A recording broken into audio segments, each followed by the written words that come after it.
regala esta oportunidad, Dios, de estar con un amigo entrañable, pero que ama Bolivia y me gusta, porque es de los que proponen, es de los que miran y no se estacionan en los baches. Querido Gary Rodríguez, él es gerente general del Instituto Boliviano de Comercio Exterior. Bienvenido al programa, ¿cómo estás?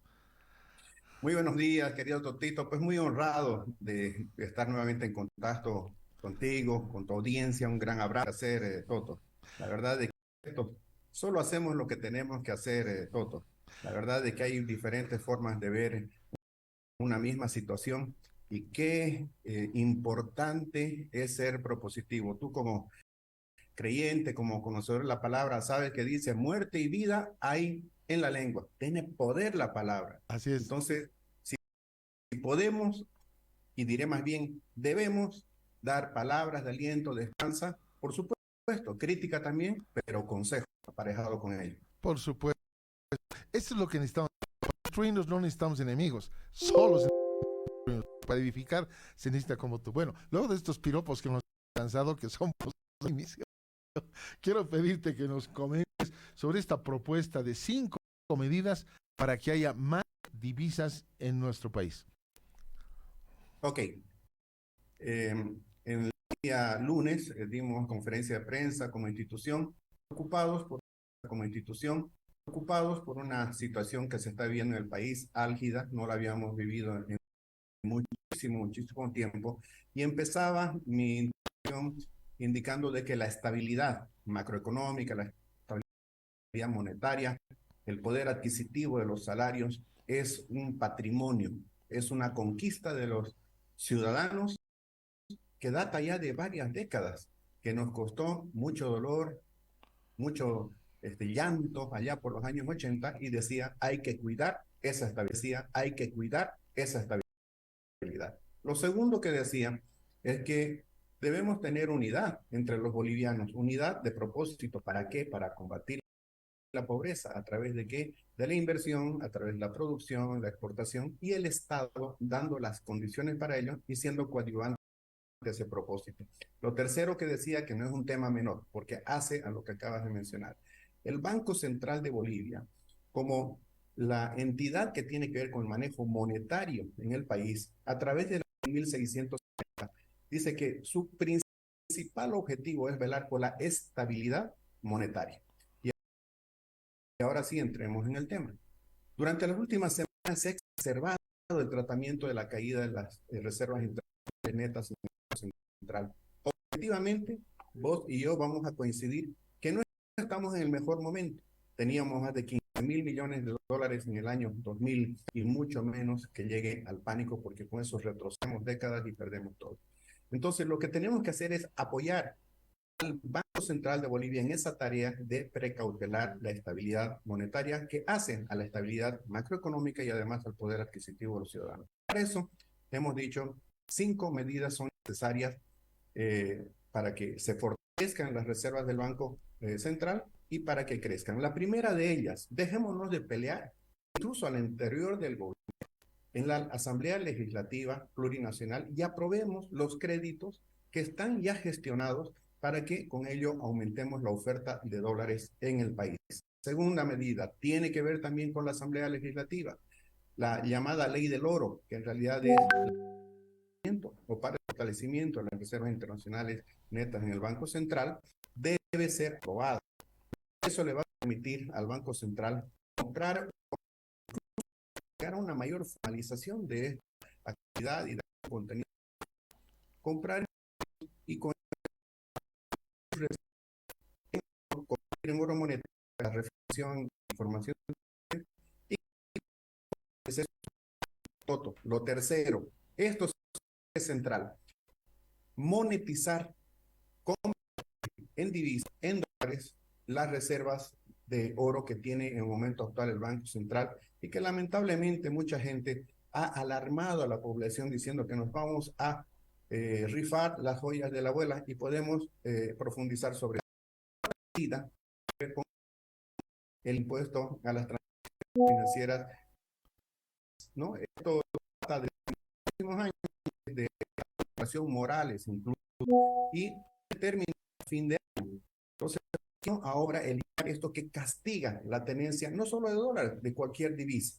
Como preámbulo, ¿para qué? Y esto es novedoso,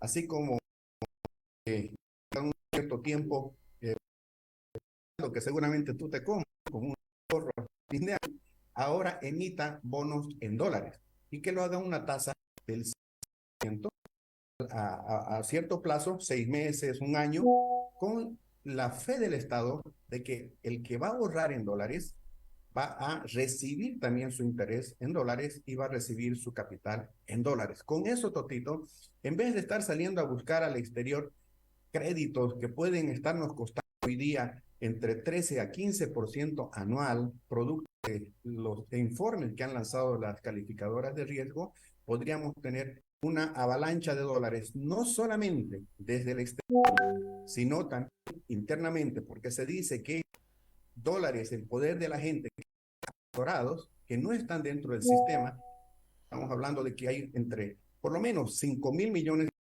ser hasta el doble de eso y que podríamos nosotros captar. Entonces, y acabo con esto, yo le dije a las colas que está haciendo la gente con su dinerito, con su boliviano para comprar dólares y atesorarlo, el día de mañana va a ser colas para depositar. Tenderíamos a volver a la normalidad. Eso se llama un shock financiero a cortísimo plazo. Solo para que tengas idea, si el oro del Banco Central se convirtiera en dólares en este día, de la noche a la mañana tendríamos casi 2.000 de oferta. Entonces, tú sabes que cuando aumenta la oferta de un producto, baja su precio. ¿Por qué el dólar hoy día en paralelo está por encima y los cambistas quieren comprar y no quieren vender? Porque se está dosificando la entrega de esos dólares. Entonces, a ese shock acabo ahora sí con esto. ¿Ah? No me tomen por diciendo 2 veces que ya acabo. No, A este adelante. Plan. A este shock financiero de cortísimo plazo le debe seguir, y en esto vas a coincidir conmigo, un shock de confianza. Y ese shock de confianza en la población, en su economía, en su gobierno, en la capacidad de que los bolivianos por nosotros mismos podamos seguir creciendo con estabilidad, tiene que ver con una agenda público-privada. Finalmente, los gobernantes son bolivianos y nosotros somos los bolivianos que necesitamos de las mejores decisiones de nuestros gobernantes. Entonces, si hay ese shock donde, por ejemplo, se anuncien nuevas inversiones, mayor producción, mayor exportación, le vamos a dar sostenibilidad a la consecuencia de este shock financiero que tendría su efecto, pues, a muy, muy cortísimo plazo. Qué importante lo que dices, vale la pena resaltar, es algo propositivo. No te olvides que el mundo entero está sufriendo este tipo de crisis, ¿no? De manera dramática, no solo que bancos se cierran, sino que en Europa mismo están pendientes de qué va a pasar. Pero dime, ¿tienes tú la posibilidad de poderte acercar más a la gente del Ministerio de Economía o las personas que deciden? ¿O ya has mandado esta propuesta, algo? Porque me parece con sentido, no soy economista ni mucho menos, pero tengo sentido común. Es muy sencillo saber que esto que estás hablando no es locura, no es algo que no se puede practicar, tú eres un hombre conocedor de estos temas, así que ¿has dado pasos así directos, cara a cara o a través de cualquier medio con autoridades o lo estás anunciando solo a través de los medios? Primero recordaremos que lo común no es el más común de los sentidos. Cuando la ideología, Toto, entra a la hora de tomar las decisiones, lamentablemente hay equívocos, ¿no? Y Así cuando es. hay distancia, cuando no hay confianza, cuando no hay puentes de conversación, que lo reclamaba el día viernes pasado en su posesión el nuevo presidente de CAINCO, pues se dan situaciones donde están quienes pueden ayudar a una solución, como son los productores, y están por otro lado los que deben ayudar a que eso acontezca los gobernantes, pero no hay un link. Ahora, para beneficio de esta propuesta, el día de ayer escuché al viceministro de Política Tributaria con mucho agrado.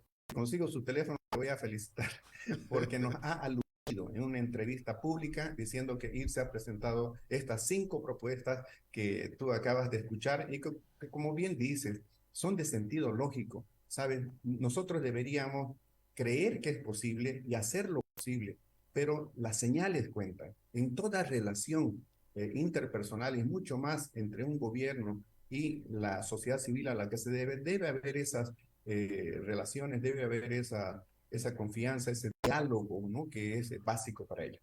Es que no es común lo que estás haciendo, estimado Gary, no es común. Por eso el gobierno, me imagino, tiene 30,000 escudos, 10,000 cascos por cada uno para cuidarse, porque todo es bombardeo, todo es ataque con razón y la mayoría sin razón ni argumento. Lo que tú estás diciendo es algo muy claro, que lo conoce y lo puede reconocer y apoyar hasta personas como yo que no somos economistas ni nada y tenemos el sentido. A ver, estamos en el mismo espíritu y te agradezco. Escribí una columna invocando a la serenidad, invocando a los políticos principalmente, pero también a los analistas, a que seamos responsables. Ser responsable no quiere decir ocultar la verdad. Ser responsable es decirle a una persona, señor, ¿sabe qué? Usted tiene es mi diagnóstico, aquí es donde está fallando, le recomiendo hacer esto y esto y esto, y yo le voy a ayudar a hacer y comprometerse. Pero cuando la crítica es una sobre otra y las soluciones que se plantean no son realizables, ¿no? Por ejemplo, hay que eliminar la subvención a los combustibles. Bueno, nosotros en el año 2010 dijimos que sí, como institución dijimos que se elimine, que se sincere ese sector de hidrocarburos porque temíamos que llegue a pasar lo que está aconteciendo hoy. El gobierno lo intentó, pero ¿qué pasó? La gente se molestó, salió a las calles porque hubo inflación. Entonces la pregunta es, ¿debemos insistir en esto o ser creativos? Por ejemplo, como dijimos nosotros, ¿por qué tenemos nosotros que seguir gastando semejantes millonadas de dinero? ¿Por qué tenemos que seguir gastando nosotros en subvención al diésel y a la gasolina? Te hago una pregunta, Toto. ¿A quién beneficia este gasto que hace el gobierno? ¿A quién beneficia?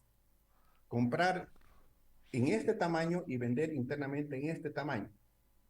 La respuesta natural va a ser, ¿a quién, Totito? ¿A quién? A la gente, ¿no es cierto? Al consumidor. Pero Así si es. nos ponemos a pensar y hacemos pensamiento lateral, en realidad eso le está beneficiando al productor de petróleo, de gasolina, de diésel en Estados Unidos, en Arabia, en Argentina, porque si tuviera que vender en el mercado al precio internacional, no lo vendería. Entonces, este es el razonamiento y la propuesta que nos diferencia de otros críticos, ¿no? Nosotros decimos, ¿por qué no transformamos esta subvención en un estímulo para que nuestros productores generen un combustible alternativo, más limpio, que rinde más y que te genera un efecto multiplicador increíble? Se llama biocombustible. Lo estamos haciendo ya en el caso del bioetanol desde el año 2018. ¿Por qué no lo hacemos ahora en el caso del biodiesel? ¿Por qué solo el gobierno tiene que hacer plantas de biodiesel si la posibilidad de sustitución excede los 2.000 millones de dólares solo en ese producto? Entonces, esto es lo que nos diferencia. Y en relación a la palabra que dijiste, en ese artículo yo decía que debemos opinar con inteligencia, pero también con mucho cuidado y no ser pirómanos y más bien ser bomberos, como acabas de decirlo vos. Mira, podría quedarme contigo media hora más. Y ya me están mirando algunos diciendo, ¿y ahora qué hacemos? Bueno, valioso lo que has hablado, importante. Te ruego que nos hagas seguimiento en el sentido de que si hablas con alguien, quieres amplificar una entrevista, yo voy a estar transmitiendo lo que tú digas cuando me toca entrevistar a personas de economía, del gobierno, ministros, etcétera, porque es una campaña por Bolivia, no es una campaña política, es una campaña porque vivamos en medio de una crisis mundial, que eso también hay que reconocer, vivamos de otra manera y se puede, y gente que aporta es lo que queremos. Te felicito, Gary, por todo esto y estamos abiertos, que no sea una vez cada mes, sino las veces que necesites. Quiero amplificar tu voz y tu pensamiento. Muchas gracias, Toto. Ahora vamos a ir al plano espiritual. Gracias por la felicitación. En realidad, el agradecimiento es para Dios, porque dice que todo lo bueno que hacemos viene de lo alto. Además, en el mundo dice, alabanza en boca propia es vituperio. Hacemos lo que debemos, Totito, y no te olvides también que dijo Jesús, que si hacemos lo que debemos hacer, debemos decir, no, qué bien que lo he hecho, sino siervos inútiles somos, porque lo que debíamos hacer, lo hicimos. Y lo que hacemos nosotros desde el IPSE con transparencia, con pasión, como decía, es en pro de Bolivia. Y lo Así es. vamos a seguir haciendo hasta que Dios nos lo permita. Muchas gracias por la entrevista, a tus órdenes siempre. Un gran abrazo y bendiciones para toda la audiencia. Gracias, gracias. Igualmente en tu caso, un abrazo. Bendiciones. Nos vamos a una pausa y retornamos acá en Punto Vida.